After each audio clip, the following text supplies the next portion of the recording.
बिस्मिल्लाहिर्रहमानिर्रहीम, अस्सलाम वालेकुम। तो नून लीग इस टाइम बहुत ही खतरनाक किस्म का काम करने जा रही है। तो उन्होंने जो फैसला किया है वो 3 जजेस के खिलाफ रेफरेंस दायर करने जा रहे हैं। तो अब उसकी वजह ये है क्योंकि उनको पता है सुप्रीम कोर्ट का जो 3 रुकनी बेंच है उन्होंने जो मंडे के दिन फैसला सुनाना है, तो अब जाहिर सी बात इनके खिलाफ ही होना है फैसला। वो अब इन्होंने आइन की खिलाफ वर्जी की हुई है, कानून तोड़े हुए हैं, तो इनके हक में तो फैसला आ नहीं सकता। अब इनको ये आइडिया है कि जो सुप्रीम कोर्ट का जो फैसला होगा वो इनके खिलाफ होगा, तो सुप्रीम कोर्ट ने जो फैसला देना है वो जाहिर सी बात है इनको इलेक्शंस करवाने पड़ेंगे। तो इसीलिए अब ऐसे हथकंडों पे उतर रहे हैं ये, अब ये रेफरेंस दायर करने पे आ गए।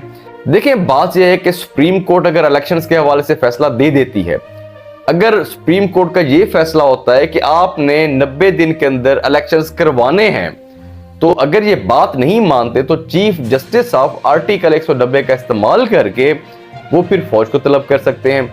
जो उनका हुक्म होगा, जो उनका फैसला होगा, उस पर अमल दरामद करवा सकते हैं वो। तो ये इनको बेहतर पता है। तो अब इन्होंने जो इशू बनाया हुआ है कि जी फुल कोर्ट बनाया जाए, 3 रुकनी बेंच को हम नहीं मानेंगे, तो सवाल ये पैदा होता है अगर फुल कोर्ट बना भी दिया जाए तो अब इनके इश्यूज जो हैं वो 2 हैं। फुल कोर्ट बन जाए या 3 रुकनी बेंच हो, तो मसले तो इनके सिर्फ वही 2 हैं। इनके पास सिक्योरिटी नहीं है, इनके पास पैसा नहीं है देने के लिए, क्योंकि मेन मकसद जो है वो इनका ये मसले हल करना है। वैसे तो ये मसले अगर हल करना चाहे तो खुद भी कर सकते हैं, क्योंकि इतने बड़े मसले नहीं है, सिक्योरिटी का भी इतना बड़ा इशू नहीं है कोई, और पैसा कोई 20 अरब रुपए इनके पास ना हो, ये तो हो ही नहीं सकता। अब ये जो सारे फैसले किए जा रहे हैं नून लीग की तरफ से, तो इसके पीछे जाहिर सी बात है नवाज शरीफ साहब ही हैं। उन्होंने प्रेस कॉन्फ्रेंस के अंदर जो बातें की है तो उससे सारी चीजें खुलकर सामने आ रही हैं। मैंने पिछले व्लॉग के अंदर ये चीजें बताई थी कि नवाज शरीफ साहब को ये लग रहा है कि इमरान खान साहब एंटी एस्टैब्लिशमेंट नहीं है, जो हवाओं का रुख है वो इमरान खान साहब के मुखालिफ नहीं है। तो अब उनको ये जो लगता है, खैर उसकी वजह भी मैंने आपको व्लॉग के अंदर बताई थी कि किस वजह से नवाज शरीफ साहब को ये चीज लगती है। तो अब नवाज शरीफ साहब को ये तो आइडिया हो गया है कि अब हमें इलेक्शंस करवाने पड़ेंगे, क्योंकि जो आइन के मुताबिक जो एक फैसला आना है अदालत की तरफ से, तो उस पर अमल दरामद भी करवाया जाएगा। तो नवाज शरीफ साहब चाहते हैं कि जो हमारी हुकूमत है हम खुद खत्म ना करें इसको, हमारी हुकूमत को खत्म किया जाए।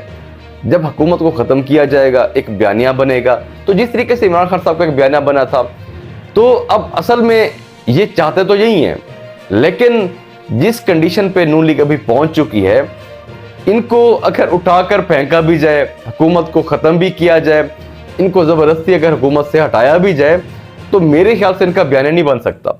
इन्होंने जो हालात कर दिए हैं मुल्क के, तो मेरे ख्याल से इनका कोई बयानिया तो नहीं बन सकता। अगर ये टाइम पे इलेक्शंस करवा लेते, अगर ये आइन के मुताबिक फैसला करते, अगर आइन और कानून को मान लेते, तो मेरे ख्याल से कुछ इज्जत इनकी बच जाती है उस टाइम।